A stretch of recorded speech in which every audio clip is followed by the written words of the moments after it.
Hello, and welcome to another exciting edition of Hidden in the Universal Vault.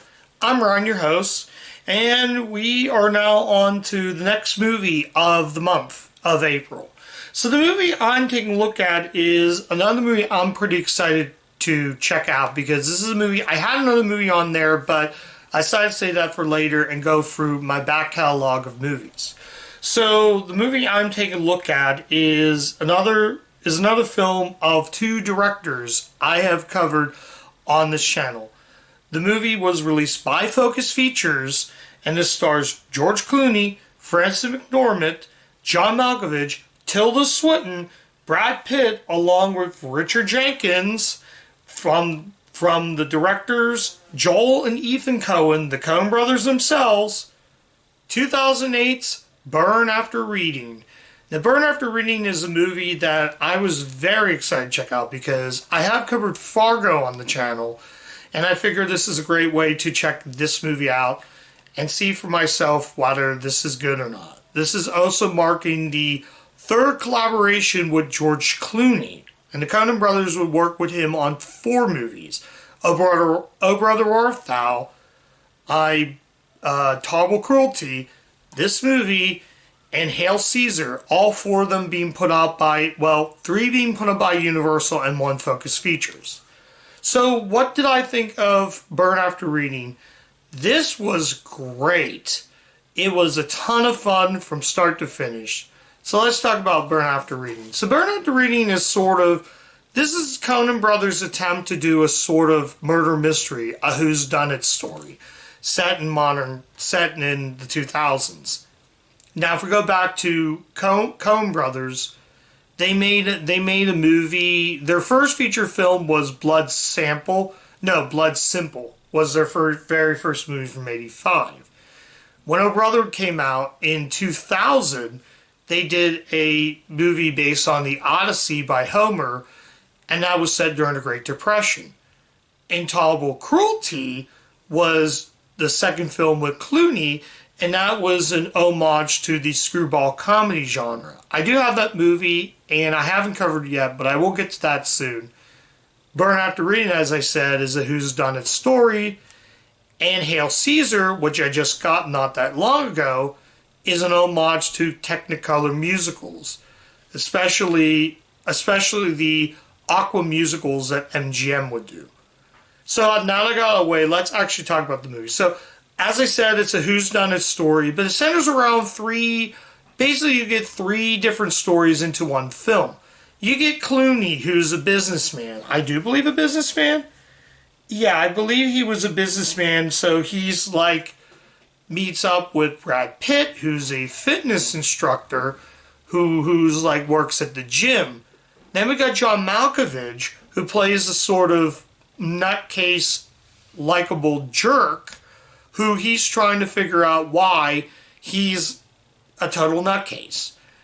Enter, I believe, I'm trying to think of it. I think it's just 3 stories three stories into one. So they're at the aerobics, not aerobics, but they're at the fitness center, and Brad Pitt cons a guy played by John Malkovich. So he's conned. He's conned him into there, and he's figuring what the funds is going on. What the funds are you trying to do?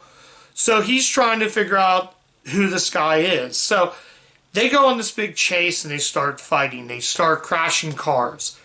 Then Pitt and McDormand meets another man. Surprisingly enough, he's actually the guy who was in the guy from Home Alone 3 appears as a guy who's like the KGB that Pitt and McDormand meets. I was like, that guy looks like... I'm like, that's the guy who was in Home Alone 3. Like, oh yeah, that is a guy from Home Alone 3. So he's the leader of the sort of the KGB. So it becomes an espionage story. Then Pitt sort of spies on Clooney. Then all of a sudden, Malkovich punches Brad Pitt's character in the nose. He's bleeding like that. So now Frances McDormand is chasing him and just crashing the cars. Then he gets out, he runs. Clooney goes in and he goes from taking a jog. Then he gets out. Then Pitt opens the door for some reason. He smiles and Clooney's like, ah! And then he shoots him right in the head. That's not a spoiler, guys. It's like mid through the film. So he accidentally shoots the guy because he went in his house, sort of like not really necessarily home invading the guy, but checking up on the guy. And Clooney shoots him by accident. And he's like schizo. And then he runs down. He's like freaked out and grabs a kitchen knife, and he's trying to see if he can move, but didn't know that. So now McDormand is finding out if Pitt is safe or not, if he's missing or not. And they don't know that whole story. So now Richard Jenkins is also finding Malkovich, and just it's like I said, it's a whodunit mystery, but a fun one as well. So that I talked basically what the plot line is, what really was about. But I don't want to spoil anything else. You should have to watch the end of the film to find out. But I love this movie. This is phenomenal from start to finish. Stellar performances. In fact, this whole cast should have got Oscar nominations. This is how you make a whodunit story. And with the Coen brothers attached to direct and give it their own take on that style, really what makes this movie great. Coen brothers, Joel and Ethan Coen are phenomenal directors. The Coen brothers have that style, that sort of style where they can do like a redneck movie, a hillbilly movie, or just do a standard, not really comedy, but sort of like dramedy. Again, like Intolerable Cruelty. Do a screwball comedy, but make it fun. The characters are just so good. They're all likable. I'm trying to see if there's anything else. There are some like laugh out loud moments, and some moments where they're like I said before, with the Clooney Pitt scene alone, just him smiling like that, and then he gets shot like that. It's just insane. He gets killed. He basically gets headshotted. But it's just, it's almost like the scene. There's another movie like that called The Strangers, where they did that same scene like that. But there's a scene in The Strangers where he shoots his friend by accident. This is that same thing, but it's just, holy crap, is this movie great. Malkovich is just amazing. Malkovich may be the best part of this movie. He's a schizo. He lives on a houseboat, and Tilda Swinton is his wife. I think he left his wife to go live in a houseboat.